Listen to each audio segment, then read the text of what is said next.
Hey everyone, Ivy Gaming here, and today we're playing Raid Shadow Legends, and I wanted to test out the new champion, Michinaki. He seems like he'd be a lot of fun, and I think he's going to be great in Hydra. And I figured, why not start with the top? Let's see if I can plug him into a team that I'm going to be using for some of my NIGHTMARE Hydra keys. I want to see how he can do instead of Geomancer. Maybe you didn't get lucky and you got a Geomancer, but maybe you pulled shards during the 2 times sacreds 10 times for him and got lucky. Let's see what we can do here. Alright, so I have my Provoker as Scholar Vargal. We have Lady Kimmy for decreased speed and increased speed. Block buffs and decreased defense from Mighty or regular Ugo, not Mighty Ugo, oh god. But actually, I mean, we have decreased defense from Michinaki, so we could choose a different block buffs champion. But I just think Ugo overall has the healing and stuff as well, so I kind of need her. Alright, we want to place that Hex. Oh, and we're going to Smash. No big deal. That's only going to help Royal Guard's damage to be better. No big deal. So we actually have a little bit of double dipping going on. We have decreased attack from my Scholar Vargal, which actually is kind of nice that we have the other character in here that does it as well, just to make sure it's up all the time. And it didn't actually land from Skullord. Weak affinity for the Head of Wrath here at the moment, and this is rotation 3. We are on the test server, so things are a little bit different. Alright, let's try to get up some leeches so we could heal better. And there's that counterattack with the HP burn. So I did not want to put him in the same team with the Geomancer. Because of the counterattacks and because of his A1, the ally attack that happens due to his passive. So Michinaki would not be good with Geo because we're not going to remember who placed what burn. You always want to make sure Geo gets precedent for burns. And you don't want his burn to replace Geo's burn ever, because Geo's passive, everything relies upon that burn being on a champion. So it's best not to pair Geo with other HP burn champions. So keep that in mind. I don't think he will go well with him in the same comp.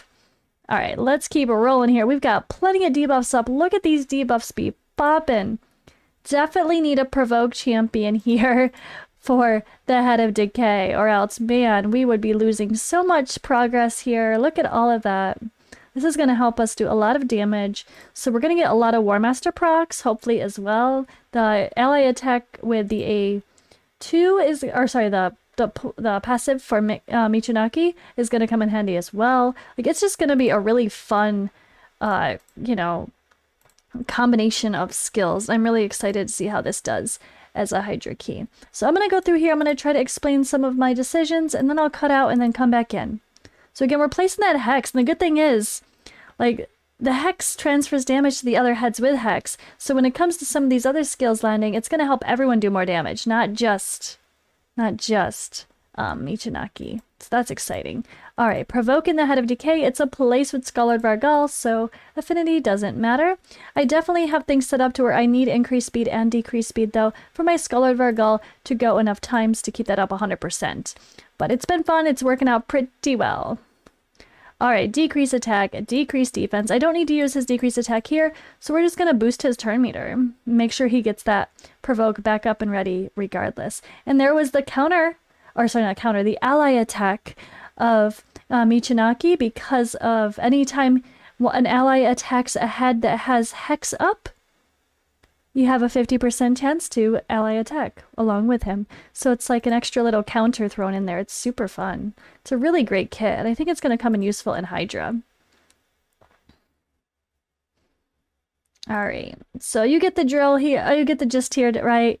We have Leech on the A1 from Ugo that helps provide a little extra healing. Ugo has a cleanse and a heal, plus block buffs and decreased defense. Our main provoker here is Scholar Vargal, so if he gets eaten, things will get messy. I do not have anyone else in a taunting set in this team, so that's a little bit risky. Or if I had a Kentra, that would be smart, but I don't. At least not in this team. He's here for this Hex, decreased defense, decreased attack, and this amazing A1, which also brings some HP burns and extra damage. His passive just brings extra hits in general, which means extra War Master procs. I do not have accuracy on my Royal Guard, so he's just here for damage. Lady Kimmy does her Lady Kimmy thing. Decrease speed, increase turn meter.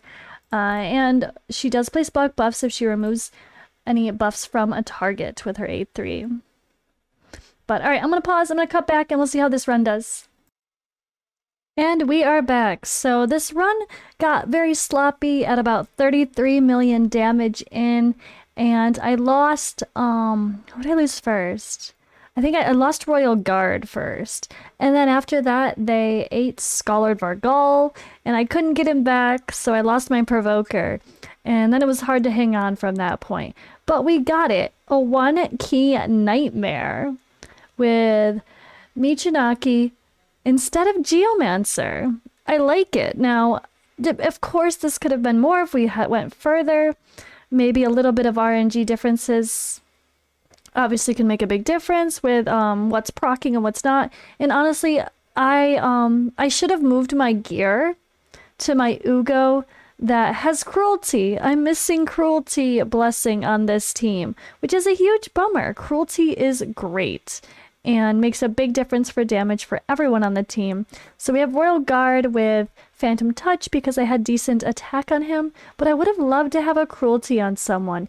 Maybe for sake of this run, I should have put a Cruelty even just on Duchess. No, because that's a single target. Doesn't it?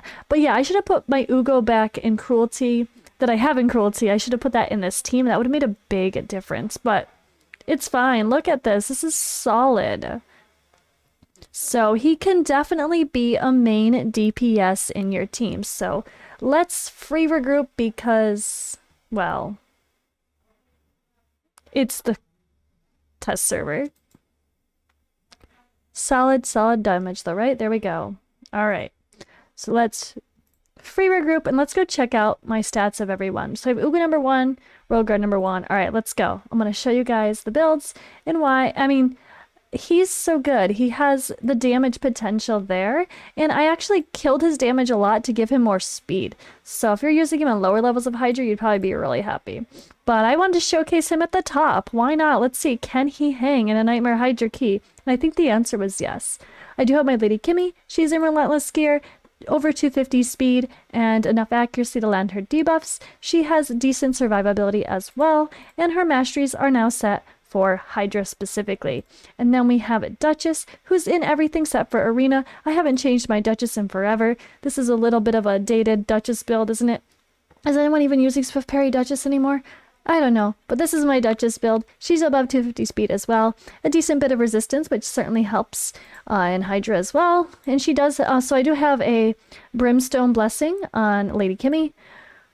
Duchess is just in her silly sheep one just because I didn't want to put her in anything else at the moment, and I thought that was kind of fun.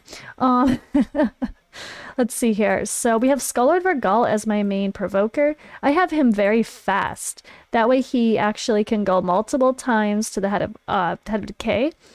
He goes twice every time the head of decay goes through the one round of cycling. And he has enough resistance, of course, to be my mischief target, which is his main goal, and to have enough accuracy to land debuffs. A decent bit of survivability on him. But it's all about this A2. He has a 2-turn, a 1-turn provoke and a 2-turn cooldown, so that's quite nice. And then we have him with a War Master Mastery as well.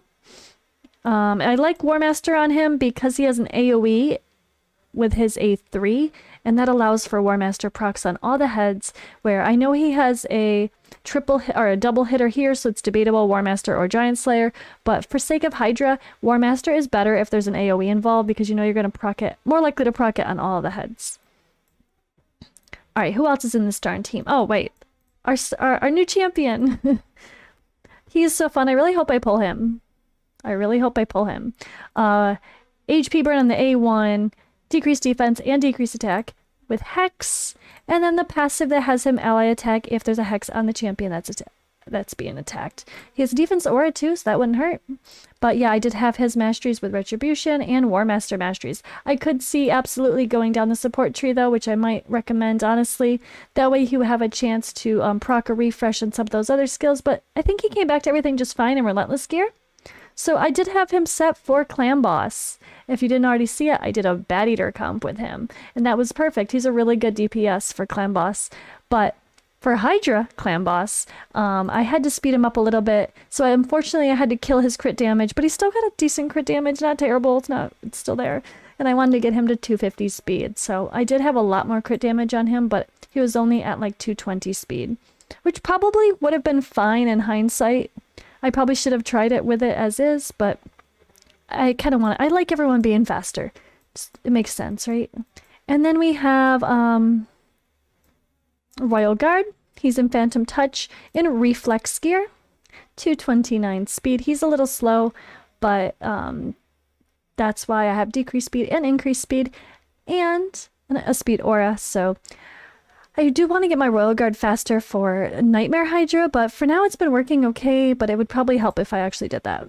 One thing I'm lacking on everybody is enough resistance. In a perfect world, I should pop out that Hell Hades optimizer tool on the real main account and optimize people to have at least 250 resistance to have better chances of resisting everything throughout Hydra with the poisons, the provokes, and all sorts of debuffs that are being thrown at you. Masteries have that cooldown chance and War Master like I have on most everybody. And then last but not least is our wonderful champion Ugo. Such a queen for Hydra. Cleanse and cleanse, a weird conditional revive. Block buffs, decreased defense, leech. She's just a great champion. Alright, and the heal is really good. So 250, I would like, this is the wrong Ugo. See, I totally had the wrong Ugo. I had to change some things. But I really want to get higher HP on my Ugo when they're the main healer because the heal's based on HP. So that would be something I recommend. Less defense, more heal. But my gear kind of sucked, honestly, and I have a defense chest on her, which is fine, but I would much prefer, oh, I have an accuracy chest on this one. Oh god, no wonder why. And defense gloves. Yeah, this is the one that I had a harder time getting the stats on. I had a hard time getting the speeds up high enough for my reflex and my relentless gear, so this is why. This makes a lot more sense now. To get this higher speed for Hydra, you kind of have to balance things out a little bit. But yeah, that was the team. I think it was a really solid team. Hope you guys enjoyed seeing our new Hydra and Clan Boss, and let's be honest, all dungeons, all the things. He is a really good champion, so I'm hoping that I might get lucky and actually pull him when I pull some sacreds for this fusion. I still haven't decided if I'm going for the actual fusion. If you guys are not, depending on when you're watching this, this is the current fusion about to pop, and I don't know if I'm going for her or not. I can't decide. I'm so busy. I might decide to skip it for now, unfortunately, but we'll see. Debatable. Maybe it depends on what I decide to do with Shard Pulse. But anyway, thank you guys for watching. I'll see you in the next video.